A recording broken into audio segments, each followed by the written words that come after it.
झारखंड के डाल्टनगंज में पीएम मोदी ने अवामी रैली से खिताब किया। उन्होंने जहां एक तरफ हुकूमत की हुसूलियाबियों को गिनवाया तो दूसरी तरफ कांग्रेस पर निशाना साधा। पीएम मोदी ने कहा कि वोट बैंक के लिए कांग्रेस ने राम मंदिर का मामला लटकाए रखा। जन्मभूमि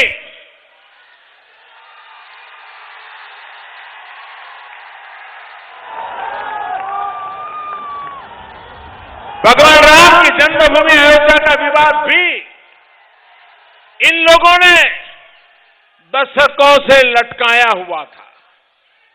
कांग्रेस अगर चाहती तो उसका समाधान निकाल सकती थी, लेकिन कांग्रेस ने ऐसा नहीं किया। कांग्रेस ने अपने वोट बैंक की ही परवाह की। कांग्रेस की सोच से देश समाज का नुकसान हुआ। समाज में दरारें बनी, दीवारें बनी। साथियों, भाजपा ने देश से वादा किया था कि इसका भी जल्द से जल्द समाधान निकालेंगे, और ये सब काम हम एक भारत श्रेष्ठ भारत के सपने को पूरा करने के लिए कर रहे हैं।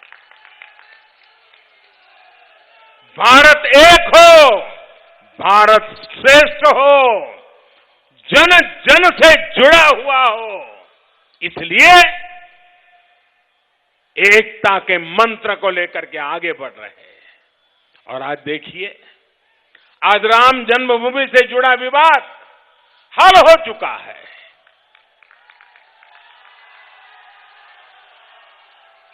और समस्या का समाधान होता है तो हर किसी को आनंद होता है। और अब बात महाराष्ट्र की सियासत की।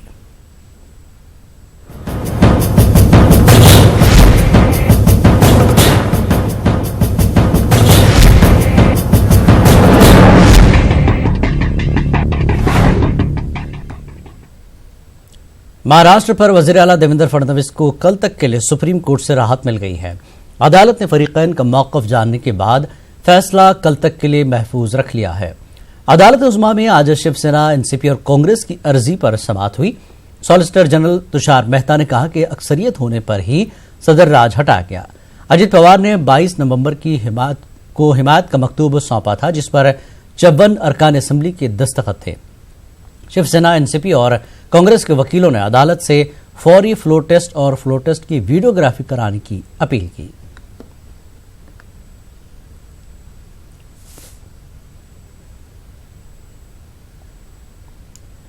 और वहीं कांग्रेस लीडर सुरजेवाला ने दिल्ली में प्रेस कॉन्फ्रेंस की। उन्होंने कहा कि महाराष्ट्र में जमहूरियत का कत्ल हुआ है। उन्होंने कहा कि हमें यकीन है कि महाराष्ट्र में जमहूरियत की जीत होगी।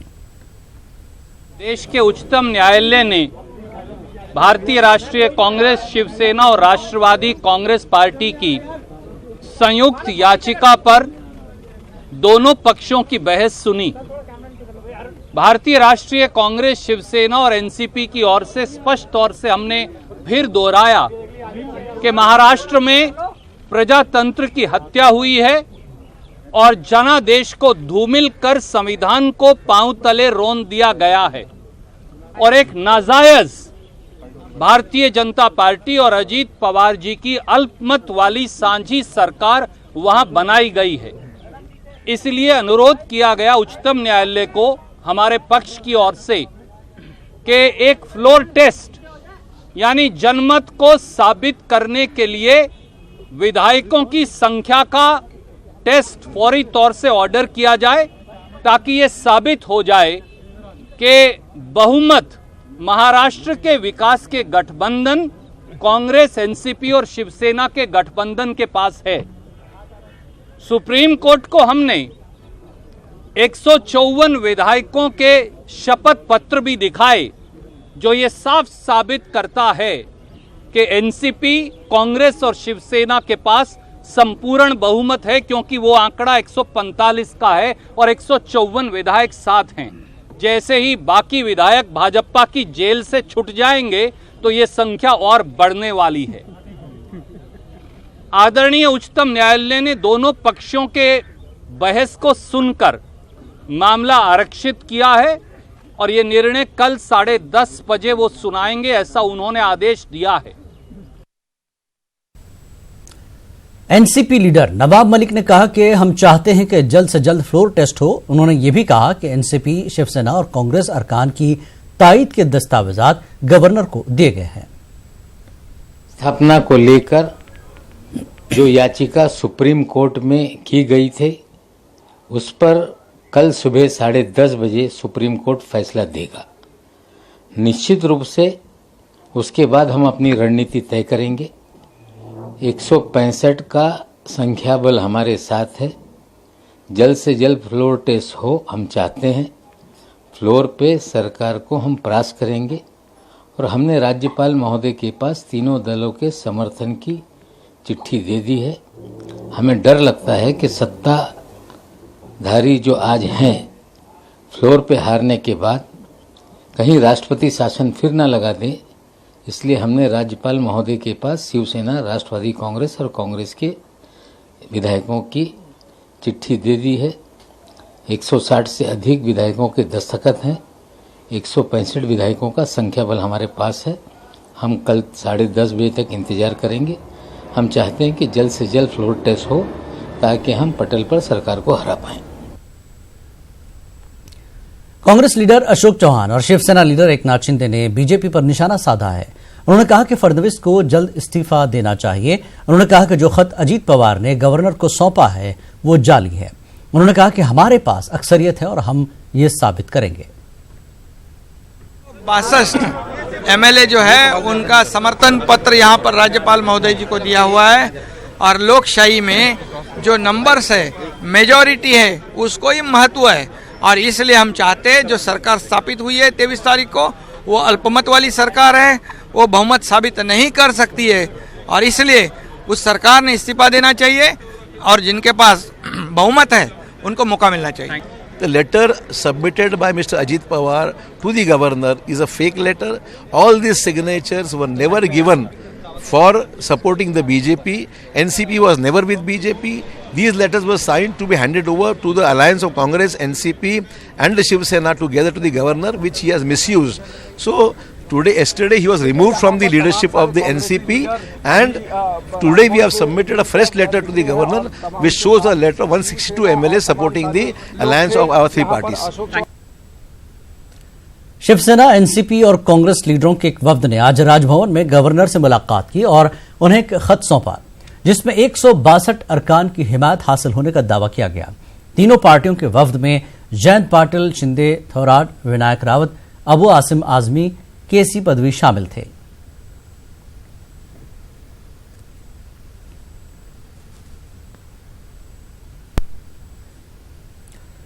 महाविकास अघाड़ी के लीडरों ने गवर्नर से मिलकर हुकूमत साजी का दावा पेश किया है। हमारे नुमाइंदे वसीम अंसारी ने कांग्रेस महाराष्ट्र सदर बाला साहब थोराट से खास बातचीत की। प्रदेश से बाला साहब थोराट जी, सर आज आपने बाकायदा सभी पार्टियों के साथ मुलाकात की है, राजभवन में किस तरह का निवेदन दिया है? नहीं, अभी हमारे पास 162 एमएलए है, जो सरकार है वो अल्पमत में। तो हमारा निवेदन ये है कि वो सरकार है, उन्होंने इस्तीफा देना चाहिए और हमें इनवाइट करके नया सरकार बनाना चाहिए। अभी तक बीजेपी की तरफ से दावा किया जा रहा है कि उनके पास भी 160 के ऊपर है, उनका दावा है। ये तो हम तो बोल रहे हैं ना कि फ्लोर टेस्ट ले लो और सिद्ध करो। तो हम फ्लोर टेस्ट देने के लिए तैयार है, जल्दी देने के लिए तैयार है। अब तक विधायकों को होटल में रखा है, क्या अभी भी डर लग रहा है खरीद फरोख्त की हो सकती है? ऐसा है कि हम फ्लोर टेस्ट मांग रहे हैं। हम बोल रहे हैं कि हमें राज्यपाल महोदय ने बुलाना चाहिए, हमारे एमएलए देखना चाहिए, तो हमें इकट्ठा रखना तो जरूरी है, इसलिए इकट्ठे रखे। एक आखिरी सवाल, कोर्ट में ये पूरा मामला है, कल के लिए रिजर्व कर दिया गया है और साथ ही उनके वकीलों ने दलील दी, जो लेटर दिया गया था अजीत पवार की तरफ से वही सही है, ये संवैधानिक है? नहीं, वो तो अभी हो जाएगा, कोर्ट में फैसला हो जाएगा और राष्ट्रवादी पार्टी हमारे वकील उसके लिए समर्थ है। शुक्रिया हमसे बात करने के लिए। तो बाला साहब थोराट, जिनका साफ तौर पे कहना था कि कोर्ट में मामला चल रहा है, उसकी सुनवाई भी आगे होगी, लेकिन अगर मेजोरिटी है बीजेपी के पास तो फ्लोर पे आके साबित करें। मुंबई से राजमणि पिल्ले के साथ वसीम अंसारी, न्यूज़ 18। और शिवसेना लीडर एकनाथ शिंदे का मुतालबा है कि अगर बीजेपी के पास अक्सरियत है तो वो 24 घंटों के अंदर साबित करे, वरना फडणवीस अपने ओहदे से इस्तीफा दें। शिंदे जी हमारे साथ, सर कितने लोगों का समर्थन लेटर अंदर दिया गया? 162 लोगों के समर्थन का पत्र हम लोगों ने दिया है और हम चाहते हैं कि बहुमत वाले जो पक्ष है उनको मौका मिलना चाहिए। लोकशाही में बहुमत को बहुत ही महत्व है और इसलिए जो 23 तारीख को सरकार स्थापित हुई है वो अल्पमत वाली सरकार है, वो मेजॉरिटी साबित नहीं कर सकती है और इसलिए उन्होंने इस्तीफा देना चाहिए और जिनके पास बहुमत है उनको मौका मिलना चाहिए, क्योंकि इस राज्य की जनता स्टेबल गवर्नमेंट चाहती है। एनसीपी के कितने विधायकों का सिग्नेचर लिया गया और कौन बाकी है? एनसीपी के लगभग 52 विधायक यहाँ पर सिग्नेचर कर चुके हैं और 145 की संख्या लगती है, यहाँ पर तो हमारे पास 162 है। एक आखिरी सवाल, कल कोर्ट में फैसला रिजर्व रखा गया है कि सर देखिए कोर्ट का हम सम्मान करते हैं, हम लोग फ्लोर टेस्ट को वो लोग क्यों डरते हैं? अगर उनके पास बहुमत है तो फ्लोर टेस्ट तुरंत लेनी चाहिए 24 आवर्स में और बहुमत साबित करना चाहिए। हमसे बात करने एक नाथ शिंदे जी, इनका साफ तौर पे कहना था अगर उनका मेजोरिटी है तो फ्लोर टेस्ट से क्यों डरते हैं? 24 घंटे के अंदर फ्लोर टेस्ट होनी चाहिए और सरकार के अगर बहुमत है तो उसको साबित करना चाहिए। मुंबई से राजमणि पिल्ले के साथ वसीम अंसारी, न्यूज़ 18। इस वक्त की बड़ी खबर आ रही है दिल्ली से। तुगलकाबाद में गुरु रविदास मंदिर की तामीर का रास्ता साफ हुआ है। सुप्रीम कोर्ट ने इजाजत दी है, मुस्तकिल ढांचे की तामीर की दी इजाजत। गुरु रविदास तालाब के अतराफ दीवार खड़ी करने की भी हिदायत दी है सुप्रीम कोर्ट ने। तो बड़ी खबर दिल्ली से, तुगलकाबाद में गुरु रविदास मंदिर की तामीर का रास्ता साफ हुआ है। सुप्रीम कोर्ट ने इजाजत दे दी है, मुस्तकिल ढांचे की तामीर की इजाजत दी है और गुरु रविदास तालाब की तरफ दीवार खड़ी करने की भी हिदायत दी गई है सुप्रीम कोर्ट की तरफ से। और हमारे नुमाइंदे अनिल इस वक्त हमारे साथ जुड़ चुके हैं। अनिल, क्या है पूरा मामला? अदालत से रास्ता साफ कर दिया गया है, गुरु रविदास मंदिर की तामीर का रास्ता साफ हो गया है।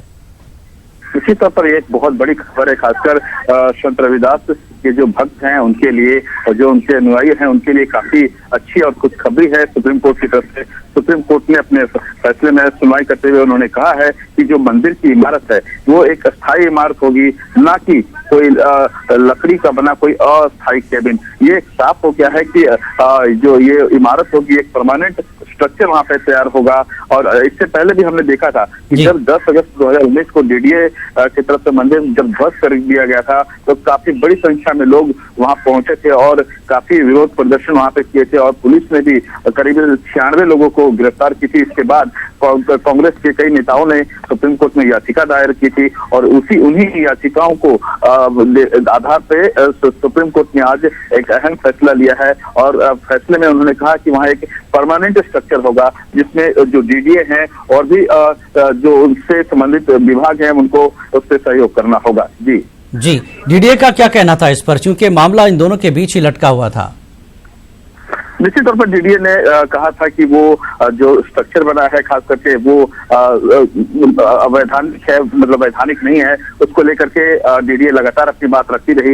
लेकिन जब तमाम सुनवाई हुई, जब जेरा हुए थे, जो दस्तावेज प्रस्तुत किए गए पक्षों की तरफ से, इसके बाद ही निर्णय लिया गया कि जो सुनवाई के दौरान सुप्रीम कोर्ट ने कहा कि जो वो इमारत होगी वो परमानेंट स्ट्रक्चर होगा, ना कि कोई लकड़ी से बना अस्थायी इमारत होगी। जी चलिए, बहुत बहुत शुक्रिया अनिल इस पूरी जानकारी के लिए। बहरहाल गुरु रविदास मंदिर की तामीर का रास्ता सुप्रीम कोर्ट ने साफ कर दिया है और सहयोग करना पड़ेगा, ताउन करना पड़ेगा तमाम मुतल्लिका महकमों को। आगे बढ़ेंगे। कांग्रेस के सीनियर लीडर ज्योतिरादित्य सिंधिया लगता है कि कांग्रेस से नाराज चल रहे हैं। यही वजह है कि सिंधिया ने ट्विटर पर अपना स्टेटस बदल दिया है और कांग्रेस का नाम हटाकर अवाम का खिदमतगार लिख दिया है। ज्योतिरादित्य सिंधिया के इस कदम से सूबे की सियासत गर्मा गई है। सिंधिया की कांग्रेस से नाराजगी की खबरें पहले भी कई बार आ चुकी हैं। हालांकि वो जब भी मीडिया से मुखातिब हुए थे तो उन्होंने पार्टी से नाराजगी की बात को खारिज कर दिया था, लेकिन जिस तरीके से आज सिंधिया ने ट्विटर पर अपना स्टेटस बदला है, इससे कई तरह की कयासराइयां शुरू हो गई हैं। ज्योतिरादित्य सिंधिया ने सोशल मीडिया में अपना स्टेटस बदल लिया। हमारे साथ कांग्रेस के वरिष्ठ नेता अजय सिंह जी हैं। सर, कोई खास वजह आपको लगती है सिंधिया जी के सोशल मीडिया में स्टेटस बदलने की? मुझे कोई जानकारी नहीं है। सोशल मीडिया में यदि स्टेटस बदला तो कोई कारण होगा, कोई सोच होगी और उसका उत्तर सिंधिया जी खुद ही दे सकते हैं। क्या वजह आपको लगती है? क्योंकि पहले उन्होंने बाकायदा लिखा था कि फॉर्मर एमपी, फॉर्मर मिनिस्टर अब वो लिख रहे हैं पब्लिक सर्वेंट। कांग्रेस से एक तरीके का कोई शब्द शामिल नहीं है, वो लगता है कि कांग्रेस शब्द को उन्होंने हटा दिया है अपने स्टेटस से। नहीं, ये बात गलत है। ये आप लोग कोई चीज़ ज़्यादा उसमें सोच रहे हैं। कोई भी नेता हो वो पहले पब्लिक सर्वेंट होता है। यदि उन्होंने पब्लिक सर्वेंट किया है तो अच्छी बात है, क्या बुरी बात है उसमें? सर, उनका नाम पिछले काफ़ी वक्त से प्रदेश अध्यक्ष के लिए चल रहा था, वो अब तक फाइनल नहीं हो पाया। बीच बीच में ये भी खबरें आई कि वो नाराज़ हैं। ये कोई वजह आपको लगती है कि उनकी नाराज़गी की किसी तरीके का कोई प्रेशर पार्टी के ऊपर? उनका नाम आज भी चल रहा है, प्रबल दावेदार है प्रदेश अध्यक्ष बनने के लिए, लेकिन नाराज़गी की यहाँ जहाँ तक बात है, मुझसे उनने कोई इस तरह से चर्चा नहीं की कि मैं बता सकूं कि वो नाराज़ हैं या नहीं है। सर, चर्चा नहीं, एक्चुअली अक्सर जब बड़े नेता होते हैं तो संकेतों में बात करते हैं। आप खुद बड़े नेता ये समझ सकते हैं कि आखिरकार जब वो शब्द हटाते हैं फॉर्मर, कोई ज़रूरत भी नहीं थी। अगर वो फॉर्मर एमपी लिखे रहते तो भी सिंधिया की पहचान पब्लिक सर्वेंट के तौर पर पहले भी थी। अब इसका उत्तर मैं नहीं दे सकता, ये तो खुद ही देंगे। ये हम अजय सिंह जी, जिनका कहना है कि सिंधिया खुद ये इस सवाल का जवाब देंगे कि आखिरकार जो स्टेटस उन्होंने बदला है उसके पीछे की क्या वजह हो सकती है। कैमरामैन दीपक के साथ सौरभ श्रीवास्तव, न्यूज़ 18 भोपाल। बीजेपी का इस मामले पर क्या कुछ कहना है, आइए सुनते हैं। जीवन में जो लोग होते हैं उनका स्टेटस वो स्वयं तय नहीं कर सकते, उनका स्टेटस समाज तय करता है और समाज ही सिंधिया जी का स्टेटस तय करता है, समाज भी अन्य राजनेताओं का स्टेटस तय करता है। वर्तमान में सिंधिया जी सांसद नहीं है, विधायक नहीं है, फिर भी अपनी पार्टी से नाराज होते रहते हैं। कभी वो आंदोलन की धमकी देते हैं, कभी कर्ज माफी को लेकर बोलते हैं, कभी सरकारी बैठकों की अध्यक्षता करने चले जाते हैं। अब वो ऐसा क्यों कर रहे हैं? मुझे लगता है कि सिंधिया एक्सीडेंटली राजनेता हैं, उनके पूज्य पिताजी का निधन हुआ और वो राजनीति में आए, अवसर उनको मिला, उनको परिपक्व होना चाहिए था। आज जो उन्होंने स्टेटस वाला काम किया है उसमें मुझे लगता है कि कहीं ना कहीं उनको और परिपक्व होने की आवश्यकता है। अपने अपने धारणा है, विषय है कि क्या वो ऐसा मानते हैं और इसलिए हो सकता है अब उनका मानना हो, परंतु सामान्य तौर से समाज में काम करते हैं, राजनीतिक व्यक्ति है, एक राजघराने के व्यक्ति हैं, तो उनके बारे में, उनके काम करने का, उनका क्या तरीका है वो तो सबको, पूरे समाज को पता है।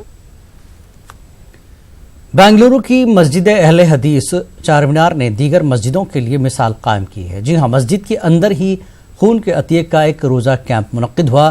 खिदवाए अस्पताल और मस्जिद कमेटी के इश्तराक से मुनक्किदा ब्लड डोनेशन कैंप में कई नौजवानों ने अपने खून का अतिया किया।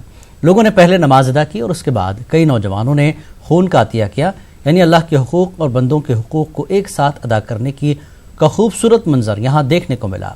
मस्जिद के खतीब व इमाम मौलाना एजाज अहमद नदवी ने कहा कि मजहब इस्लाम का पैगाम भी यही है कि इंसानियत की खिदमत हो और अमन और मोहब्बत आम हो।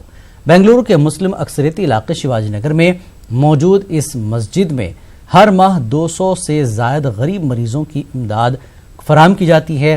बिला लिहाज मजहब व मिलत समाजी खिदमत का बीड़ा मस्जिद चारमीनार ने उठाया है।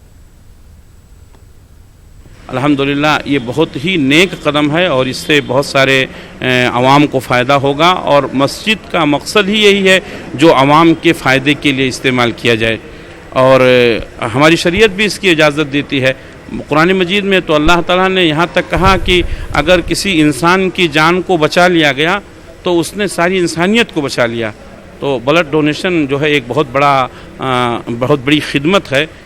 इस सिलसिले में लोगों को बढ़ चढ़कर हिस्सा लेना चाहिए और एक दूसरे का ताउन करना चाहिए। यहाँ पर हर माहाना तकरीबन 205 लोगों को डायलिसिस का पैसा दिया जाता है, हर माहाना दिया जाता है और इससे पहले भी कई आई कैंप डाले हैं हम लोग, यहाँ पर मेडिकल कैंप डाले हैं, इसी तरह से ये ब्लड का कैंप भी। I saw this was going on blood donation camp. I saw it was really nice to see me for you. So even I have donated blood here. It's a very good cause for the society, I think. Yeah, sure. I would like to call all my friends also now. ये बहुत फ़ायदेमंद है, लोगों को बहुत ज़रूरत है, hospitals में वगैरह लोगों को खून की बहुत ज़रूरत पड़ती है, इसलिए खून देना चाहिए और बॉडी को भी अच्छी रिफ्रेशमेंट रखती है, यंग रखता है। अल्हम्दुलिल्लाह भी खून दिया हूँ, लेकिन हमें यह है इंसानियत के नाते इंसान को क्या है, इंसान काम आना है। ये हमारा मज़हब हमारा यही सिखाता है कि हम किसी और में खून तो सभी का एक ही कलर का होता है, ना हिंदू ना मुसलमान। यतीम हमारा काम क्या है, दावा इंसान को कि हमें हक़ की बात की तरफ गाना है, और जो काम हमारे तरफ से हो रहा है अल्हम्दुलिल्लाह, खून देने से किसी की सेहत ख़राब तो नहीं होती और अच्छा होता है, रिफ़्रेश होता है। मरकज़ जमात अहले हदीस जो है चारमीनार मरकज़ ने जो है ये किडवे हॉस्पिटल से टैप होकर जो ये कदम उठाया है, बहुत अच्छा लगा अल्हम्दुलिल्लाह। ऐसा जो है तमाम मसाजिद जो भी है, तमाम मोहल्ले में जो भी कास्ट हैं, जहाँ कहीं भी हैं, तो वहाँ पे मस्जिद हो या मदरसा हो, जहाँ कहीं भी हो, ऐसा हॉस्पिटल के साथ मिलकर जो है एक दूसरे को जो है save donate blood and save life का जो है यह कदम उठाना है। हिंदू मुसलमान सिख ईसाई सब एक हैं, सबके लिए एक ही खून है, लाल खून है, सबके लिए देना है। हमारा इस्लाम का मज़हब भी वही सिखाता है। इंशाअल्लाह हमें और देंगे इंशाअल्लाह, फिर 3 महीने बाद इंशाअल्लाह। बेंगलुरु की मरकज़ी मस्जिद अहले हदीस में हुकूकुल्लाह के साथ हुकूकुल इबाद की अदायगी का खूबसूरत मंजर देखने को मिल रहा है। आज यहाँ कई नौजवानों ने रज़ाकाराना तौर पर अपने खून का अतिया पेश किया है। यही है इबादत, यही दीन व ईमान, यही है इबादत, यही दीन व ईमान के काम आए दुनिया में इंसान के इंसान। कैमरामैन नवीन कुमार के साथ रऊफ अहमद, न्यूज़ 18 उर्दू, बेंगलुरु। औरंगाबाद में स्कॉलर ग्रुप ऑफ स्कूल के तलबा व तालिबात ने बढ़ती माहौलियाती आलूदगी के खिलाफ सड़कों पर उतरकर एहतजाजी मुजाहरा किया। इन मासूम तलबा ने प्ले कार्ड्स, बैनर्स और अपनी तकरीरों के जरिए दुनिया को यह पैगाम देने की कोशिश की कि आलूदगी की सूरत में दुनिया पर खतरे के बादल मंडरा रहे हैं। अगर जंगी इक़दामात नहीं किए गए तो इंसानी जिंदगी को खतरा लाहक हो सकता है। इन नौनिहालों को किस बात ने मुतासर किया, देखिए ये रिपोर्ट।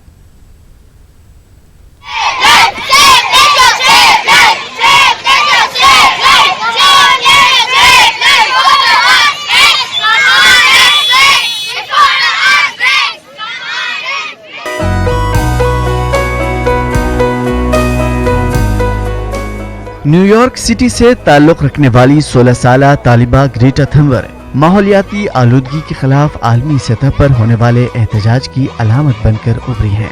माहौलियात के तहफ़्फ़ुज़ को लेकर ग्रेटा की आवाज पूरी दुनिया में गूंज रही है। इसी गूंज पर लब्बैक कहते हुए औरंगाबाद के स्कॉलर ग्रुप ऑफ स्कूल के तलबा व तालिबात ने औरंगाबाद शहर में एक रैली निकालकर जिला कलेक्टर ऑफिस के रूबरू एहतजाजी मुजाहरा किया। इस मुजाहरे के दौरान मासूम बच्चों ने मुतासिर कुन अंदाज में दुनिया को लाहिक खतरात से आगाह किया। प्रोटेस्ट करने के लिए आए हैं क्योंकि इतना ज्यादा जो पोल्यूशन हो रहा है उस वजह से पूरी दुनिया खतरे में है। स्वीडन की एक लड़की है ग्रेटा थनबर्ग, जिसने ये Fridays for future protest start किया है और हम उसी के सपोर्ट में आए हैं क्योंकि उसने सभी वर्ल्ड स्कूल से अपील किया है कि सब लोग अपने स्कूल छोड़ के रोड पे आके प्रोटेस्ट करें, क्योंकि अगर दुनिया नहीं बचेंगी तो हम भी नहीं बच सकते। ग्रेटा थनबर्ग 3 जनवरी 2003 को स्टॉकहोम में पैदा हुई थी। थनबर्ग का कहना है कि उसने 8 साल की उम्र में पहली बार मौसमियाती तब्दीली के बारे में सुना था। 3 साल बाद वो अफसरदगी का शिकार हो गई और आखिरकार OCD की तशरीह हुई। उसने इंस्टाग्राम और ट्विटर पर वो जो कुछ कर रही थी वो पोस्ट किया और बहुत जल्द वायरल भी हो गया। हाल ही में ग्रेटा थनबर्ग को बहुत सारे अवार्ड से नवाजा है, जैसे golden camera, fret art award वगैरह। आज बहुत कम लोग होंगे जो ग्रेटा थनबर्ग को जानते हैं, और अगर हम भी ग्रेटा थनबर्ग की तरह सोचने लगे तो हमारा माहौल कितना अच्छा हो जाएगा। उससे इंस्पायर होकर 146 कंट्रीज ने प्रोटेस्ट शुरू किया है। इंडिया में भी 46 जगह पर प्रोटेस्ट हुआ है और औरंगाबाद शायद महाराष्ट्र में पहली मर्तबा हमारा school scholars group of school ये प्रोटेस्ट कर। आमतौर पर स्कूली तलबा को अपने अतराफ व अकनाफ से कोई सरोकार नहीं होता, लेकिन असातिज़ा बाशऊर हों तो तलबा भी बेदारी का अमली मुजाहरा करते हैं। ऐसा ही मुजाहरा जिला कलेक्टर ऑफिस के रूबरू स्कॉलर ग्रुप ऑफ स्कूल के तलबा में देखने को मिला। माहौलियाती आलूदगी को लेकर उनकी स्टडी और फिक्रमंदी कुछ इस अंदाज में जाहिर हुई। कारखाना और सवारी से निकलने वाला धुआं फिजा में कार्बन डाइऑक्साइड के इजाफे का सबब बन गया है, जिसकी वजह से दर्जा बढ़ता जा रहा है। एटमी धमाकों ने ओजोन लेयर में शिगाफ पैदा कर दी है। ओजोन लेयर हमारे लिए किस कदर कारआमद है, इसका अंदाजा इससे लगाया जा सकता है कि यह सूरज की बाला बनफशी शाह को इंतजाम करती है। अगर सूरज की अल्ट्रावायलेट शाह जमीन पर पड़ती है तो तमाम चीजों के लिए मुज़िर साबित हो सकती है। कि हमें ज्यादा से ज्यादा पेड़ लगाना चाहिए और जो हम गाड़ियों का इस्तेमाल बहुत ज़्यादा कर रहे हैं, तो हम लोकल बसेस वो सब यूज़ कर सकते हैं। और जो आजकल बहुत ज़्यादा पोल्यूशन बढ़ चुका है, जिसकी वजह से रेस्पिरेशन और स्किन प्रॉब्लम्स बहुत ज़्यादा हो रहे हैं, तो हमें पोल्यूशन को भी कम करना चाहिए। और जो हमारे घर का कचरा है तो उसे हमें रिसाइकल और रीयूज़ करना चाहिए और प्लास्टिक का कम यूज़ करना चाहिए। प्रोटेस्ट के जरिए हम औरंगाबाद की आवाम को ये बताना चाह रहे हैं कि पोल्यूशन के ऊपर ध्यान दे। Clean our city green city का जो स्लोगन हमारे बच्चों ने किया है, इसलिए हम ये चाह रहे हैं कि हर स्कूल में ट्री प्लांटेशन कंपलसरी कर दे। और अभी जो डेंगू का जो मर्ज है उसके लिए आप प्रिकॉशंस यूज करें। औरंगाबाद शहर के इन मासूम नौनिहालों की आवाज का नोटिस शायद आलमी सतह पर न लिया जाए, लेकिन इन बच्चों ने जो पैगाम देने की कोशिश की है वो इस बात की अलामत है कि हमारी आने वाली नस्ल आलमी सतह पर होने वाली सरगर्मियों और दुनिया को दरपेश मसाइल के ताल्लुक से गाफिल नहीं है। न्यूज़ 18 उर्दू के लिए औरंगाबाद से अजहरुद्दीन की रिपोर्ट।